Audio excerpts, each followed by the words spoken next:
Darah kubu yukalan kiban hal tanyo ngan gaknyan wate gaknya udik.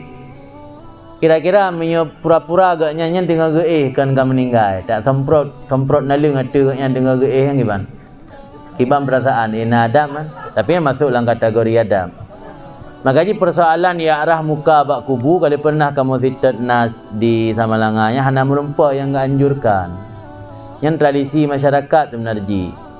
Cuman tuk tingkat harim hana si, cuman hana ge anjurkan ya arah muka atau kubu atau batai lagu nan tak arah muka. Yang miogaknya tengah ge lagi yang arah muka. Tu nek dia tengah-tengah ke. Tajak dia dah mai dah bagayung arah muka tu le gaknya. Hitam dalam penyung bungai kan. Bungai kan?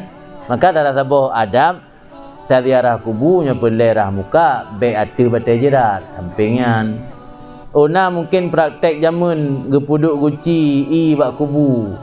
Yang menurut takalan sang tujuan untuk tempat wudu, untuk getung wudu urang jak bak kubu. Bukan sekedar arah muka tu. Orangnya urang jak bak kubu ke ngatung wudu atau di arah kubu untuk baca Quran. Arah muka takai. Dan arah muka bak kubunya kan kurba. Mioka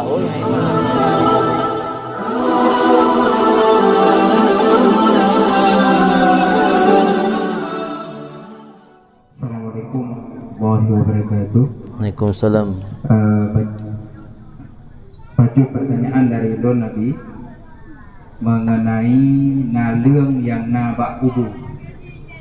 Jadi na sebahagian tempat nalung yang nabak kubunya gejah, na gejah dan parang, na yang gejah, na gejah dan parang dan na yang gejah ngemetik.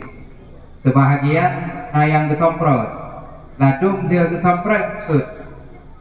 Jadi yang tiban Nabi mengenai nalung yang nabak kubunya. Dumna je tak pelaku ngak gleh kubu, ukeh memang je tak mati aju dengan tak somprat atau je tak cabut bacut mentah. Demikian pertanyaan Nabi. Terima kasih.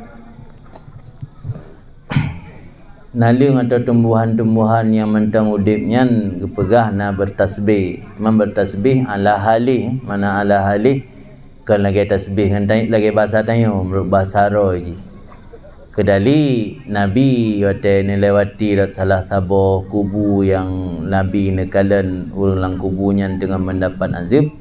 Ni cok pelepah kurma ni culok bak kubunya. Di yang nak harap pelepah kurmanya udip je. Berarti nalungan termasuk tumbuh-tumbuhan yang udip, yang hijau dan udip. Jadi yang itimuh bak kubuyan, punya hukum dah cabut, memang punya kubu kamu tun, kamu nalung untuk mangak gelih. Behana ke tempat le urang yang ziarah. Bagi fikir yang tempat berbro dekat kubu. Ya hana pupu, hana manik untuk dapat gelih kubu dengan tujuan mangan mupat otak ziarah le urang. Tetapi baik dah pergelih sampai hana tinggal le nalung bacut. Artinya menyota gantong dengan tanaman-tanaman lain misalnya yang ken nalung lagi bungong ataupun tanaman-tanaman yang lebih jero. Yang lebih ged. Tapi hukum semprot nalungnya menyota tingkat harum tang si hana tinggal lu hana merumpa yang tu tingkat harum. Cuma urang tanya hang gebi pergelih nalung bak kubu dengan alasan karena nalungnya tasbih je yang juga bermanfaat kurang lang kubu. Yang termasuk persoalan keimanan yang kerana dia hendak terdengar nalungnya tasbih. Jadi tapi menyata pergelih kiban ina dosa tu. Tente hal-hal yang laginya biasa gebi hukum je makruh kerana menghilangkan manfaat ke mayit. Hana tu tingkat haram. Cuman alangkah baik menyokap berat tak mudun tak pergelih ubih sekedar kalau tempat pak kubu tentang kahi kubu nak keluarga sampai kubu tentang kubu masa Belanda wah nale keluarga ke orangnya rasa menan nadi kan baik situ tingkat tak semprot beratan nagak kesan tak semprot sebab di mana dalam adab-adab ziarah kubu ini getulih adab ziarah kubu tanya data ziarah kubu geyu kalan kiban hubungan tanya udip dengan orangnya. Mesti waktu saat udip gotnya tanya karena orang bawahan gotnya gure tu ataupun gotnya ulama raya di kampung tanya hantajir ya duduk di samping ke. Nya ada ziarah kubur adab je lagi hancik be tak duk sampai ulai ke. Tak duk je cut. Yang mana adab dalam fikir dalam fikir kena tulis menan te adab ziarah kubur. Ye kalan kiban hal tanya ngan gaknyan wate gaknya udik.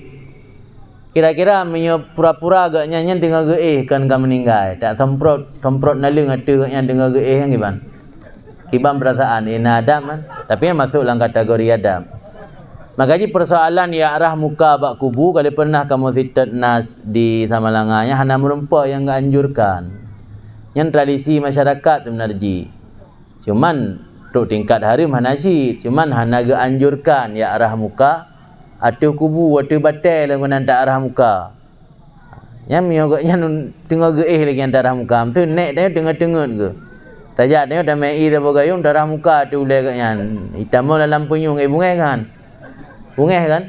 Maka dalam sebuah adab ziarah kubunya pelerah muka baik atu batai jerat sampingan. Ona mungkin praktek jamun gepuduk guci bak kubu.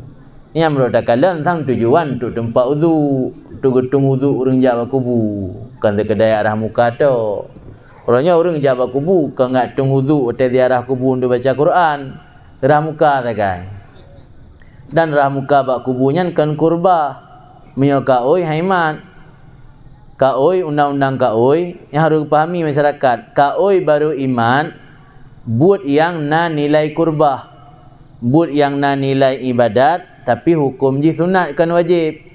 Tak menazar tu maksud daripada nazar mewajibkan, melazimkan satu perbuatan yang hukum dasarnya sunat, iaitu nazar. Dan nazar salah satu rukun harus bernasihat lafaz. Urang tanya le hanasah nazar, dia tanya yang pajan yang muka oi kibana kun. Nak kun tinggal latih dah kan.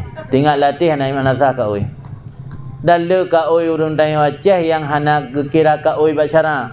Contoh hotel sambut lintu baru yusuk iluwe ya tuan. Atau pakai kopiah tuan. Nyan sok kopiah tuan, sok iluwe tuan, nyan kan kurba. Hana nilai kurbah hanan. Adi mi hana nilai kurbah hai mak kaoi. Jadi kaoi yang buat yang hukum ji sunat. Baca Quran, i'tikaf, sedekah kan sunat mendum. Tak wajib tu. Nah, nyam baru kan nazar. Nyata yang kennya kan nazar.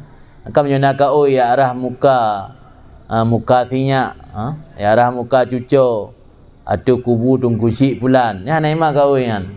Ana arah muka yang kan nazar kan kurbah.